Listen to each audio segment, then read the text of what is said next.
nakapag-aral ka na during your board prep. Hopefully, tapos mo nang basahin lahat ng kailangan mong basahin. Nadasalan mo na lahat ng dapat mong dasalan kung anumang religion ka. Napatasahan mo na lahat ng gagamitin mong pencil.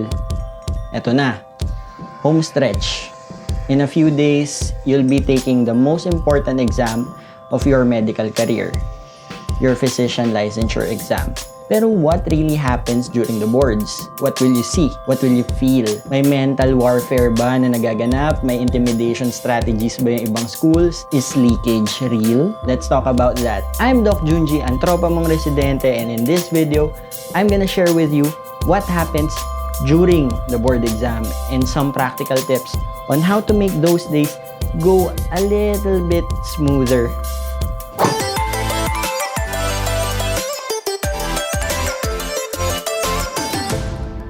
So a few weeks ahead of the day of the boards, the PRC will inform you kung saan yung testing site mo. At this point, your job is to scout the place, saan traffic, saan dadaan, saan pwede mag-park, saan pwede mag-review, saan yung landmarks, saan ka papasok, saan pwede kumain. Those are the things that you have to look for. And one thing that you don't want to happen during the day of the board exam itself is yung maligaw ka. Di mo alam kung saan dadaan, dito ba, doon, ba't may pumapasok doon, saan yung room ko, one way ba tong street na to, pwede ba ako mag-park doon. Huwag kang aasa kay Waze during that day. You should know the place by heart.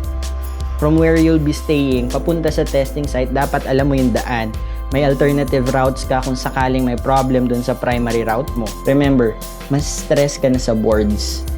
Itong part na to, dapat na plano mo na weeks ahead of time, or even at least days ahead of time. A tip to lessen these burdens to find a place near your testing site where you could stay, like a hotel or an Airbnb, or sige, kahit motel pa yan, basta malapit at tahimik. Sige lang, importante yung tahimik. The nearer, the better. If nagtitipid ka, find a roommate, makitulog ka sa kaibigan mo na malapit yung bahay dun sa testing site mo. Find a way to lessen your travel time. Kasi let's be honest here, your travel time will eat away from your sleep.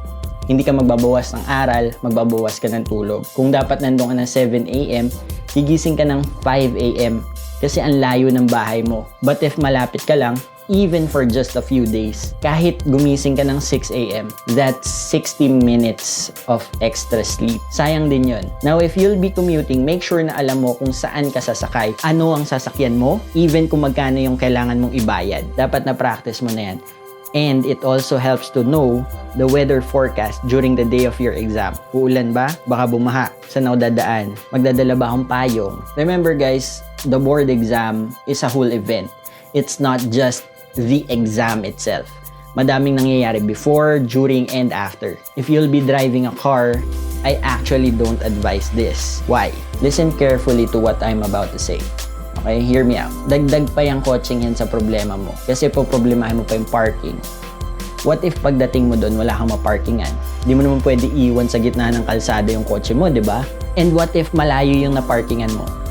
Maglalakad ka pa ngayon pabalik sa testing site mo. All that excess hassle na could have been avoided, that eats away from your focus during the exam. So here's your pre-exam goal. You should eliminate as much stress and hassle as you could. The less non-exam stuff that you need to think about, the more you can focus on the exam itself. So malayo bahay, rent somewhere near. If may car ka, find someone who could just drive for you. Ibababa ka, then bahala na sila sa buhay niya. Kita na lang ulit kayo after the exam. Now, for the things that you should be bringing during your exam, di ko na itatackle yan. Alam nyo na dapat yan, mga permits and all that stuff. If nag-review center ka, they should have told you that. But what I will mention here in this video is your food. You're allowed to eat during your exam. Di ko lang sure this year kasi you should be wearing your mask. Pero make sure na yung iinumin mo, if magdadala ka ng drinks, has a tightly sealed container. Make sure to close the bottle cap every time. Hindi yung half lang kasi inumin ko pa naman ito mamaya. Don't do that. There's always that risk na matamaan mo yung drink and tumapon sa papel mo. Also, don't put your drink on your table. Kasi kung malamig yan, magpapawis and then kahit ilagay mo yan sa baba, basa na yung table mo.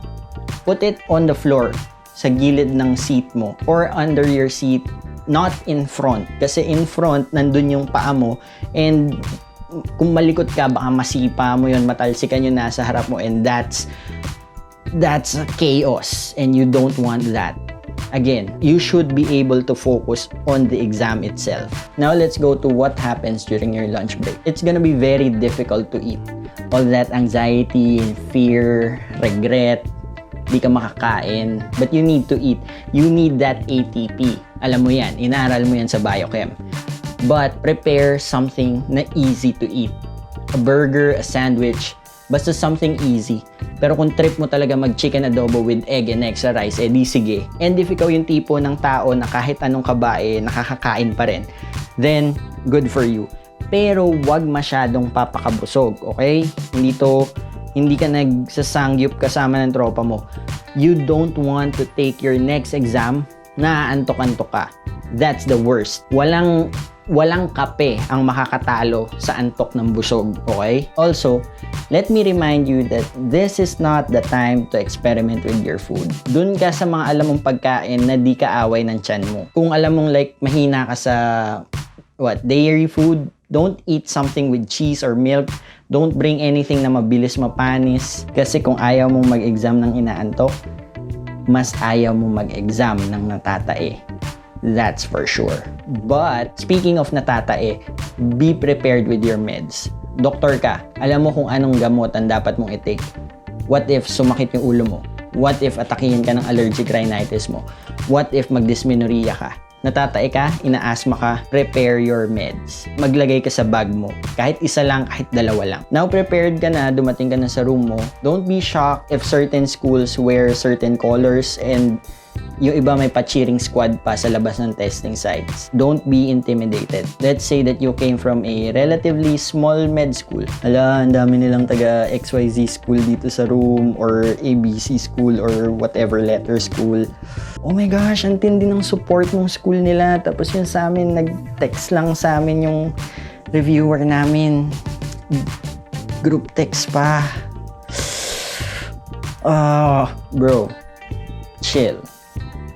Focus on your exam. Don't focus on them. Di sila yung magsasagot ng exam mo. Ikaw. Focus on you. Kahit anong lakas pa ng sigaw ng cheering squad nila, sila yung magsasagot ng exam nila. And ikaw ang magsasagot ng exam mo. They are distractions. Di mo alam yung mga examinees ng school na yun. Mas nape-pressure sila to perform dahil doon. And for some students don't perform well under pressure. So instead na advantage, it becomes a disadvantage for them. For some students. Di natin alam, iba-iba yung tao. Pero for me, during my board exam, paglabas namin sa hotel, there was this cheering squad, yung board ops namin. It was cool, masaya, it medyo naka-relieve ng stress, pero at the same time, it was pressure, like, shit, paano kung bumagsak ako? Tapos, oh my gosh.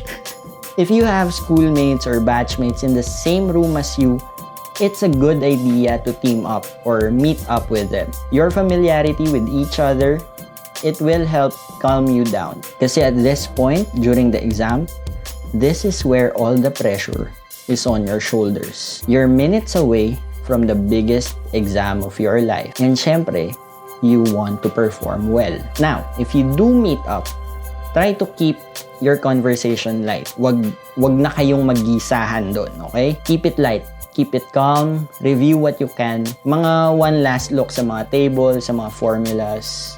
That's it. This is not the time to find kung tama talaga yung answer dun sa samplex na yun. Where you're past that. Okay? This is the time that you just accept everything. Another tip is to not get caught up with what other schools are reviewing, yung review materials nila. Uy, yung mga yung book na yun yung binabasa nila. Baka may lalabas doon. Balita ko may rin ngayon. Meron ka ba nun? May book ang ganun.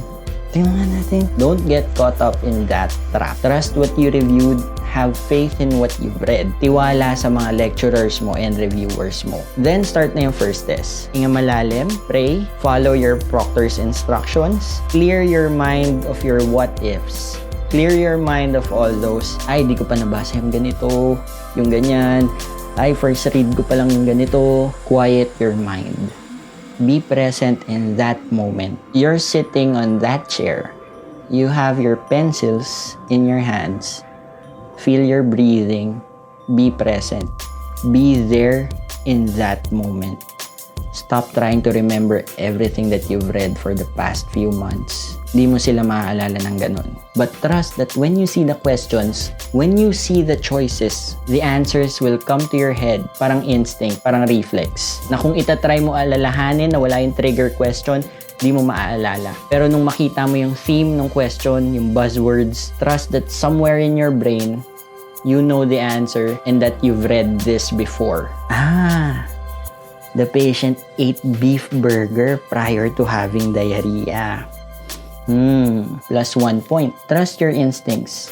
Trust what you've read. Now for sure, meron dyang examinee na matatapos way ahead of everyone else. And you can't help but notice like, what the fuck? Tapos na siya, nasa number 20 pa lang ako. Look at your watch. Do you still have time? If yes, then you still have time. If you finish in 20 minutes or if you finish in 2 hours flat, your papers will still be checked with the same answer key. Walang plus points sa maaga natatapos. Now, done na yung exam, break na. Decide if you'll eat na agad or review lang muna. Refer to my lunchtime section of this video. Then, do as you please. Some people say na wag mag-compare ng answers during breaks kasi nakaka-demoralize. Pero, for me and my friends, we compare the answers pero hindi yung gisahan, okay? Walang toksikan, ganun. Pag may di kami na pag-agrihan na sagot, tinatawanan na lang namin. Hindi kasi namin talaga alam. So, bahala na, let go. Pero why is it a good idea to compare answers? It's because baka lumabas ulit yon sa other exams. You don't want to be wrong twice. Sayang yung points. A sight to see during breaks is again, schoolmates na nagkukumpulan, nag-uusap ng answers and nagre-review. Some of them are very loud. Some look very happy na parang alam nila yung mga tanong. I don't know kung ganun lang talaga sila or strategy nila yon. Tip, don't mind them. Don't confront them. Find a space where you feel relatively at peace. May sarili silang exam, you have your own. Focus on you. Then, ulit-ulit. Exam, break, and then after the third exam for the day, uwi. There might be a point where you'll feel discouraged and ayaw mo na ituloy or whatever. Like, gusto mo na itigil yung buong exam. Like, umiyak kasi feeling mo hindi ka papasa. Feeling mo ang dami mong mali. Feeling mo ang dami mong di nasagutan ng tama. Well, that's normal. That's because of all the pressure and pagod mo. Then, hirap ka na rin sa exam. Pero, don't quit. Lagi mo iisipin na nasimulan mo na eh. There's no turning back. If you quit at that point na di pa tapos yung exam, you'll regret it eh. Lalo na pag nakita mo yung results ng boards and pumasa yung mga friends mo, tas ikaw, di mo tinapos yung exam.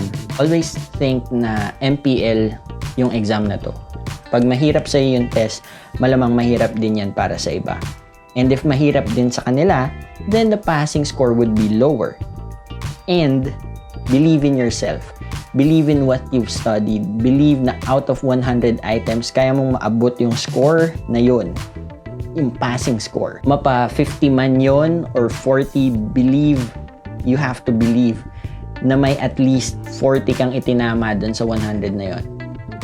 Or 30 kung sobrang hirap talaga ng exam. You just push forward at that point. Now, here's something a bit controversial. There may come a time where you'll hear gossip about potential leakage. How this certain school is reviewing a book exactly where the questions were taken from, or a certain review center got a list of topics and lahat ng topics na yun na naandun lumabas sa exam. I know masakit makarinig ng ganun, lalo na if feeling mo hindi ka nabiyayaan ng mga leakage na yun, or you feel na it's unfair. Pero if you can't prove it, then wala kang magagawa. My advice would be to stay your course. Focus on your path. Focus on your exam. If their school or their review center did something shady, then that's on them. Again, focus on you. If you can't prove anything, then what's the point on dwelling on that thought, diba? For all we know, strategy lang talaga yun ng ibang school or review center na mag-spread ng ganong gossip to get other examinees off their game. To get people to focus on an issue, then focus on the test. Kasi syempre, pag distracted kayo about an issue, di kayo makakaisip or makaka-review ng maayos. Pag di kayo naka-review ng maayos, madaming bababa yung score. Pag madaming mababa yung score, mababa yung MPL.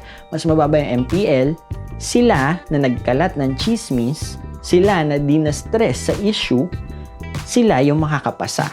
Kasi mas nakafocus sila sa exam rather than the issue. It's hard to do. I would admit, nung boards namin, may kumalat din na chismis na ganito pero nothing was proven. And sa sobrang inis ko, nag-text ako dun sa lecturer namin sa review center and he said this to me: focus on your exam. That's what he said, not the issue. Kasi kahit pa nag-cheat sila, if ever meron nga, ikakapasa mo ba yun? Tataas ba yung score mo? No. So focus on you. Stay on your path, and before you know it, namimili ka na ng dress or suit mo for oath taking. So future doctors, if you got anything from this video, check out this video din about residency naman kasi magre-residency ka na soon. Or moonlighting ba muna? Check this video out. I'll see you on that one. Bye!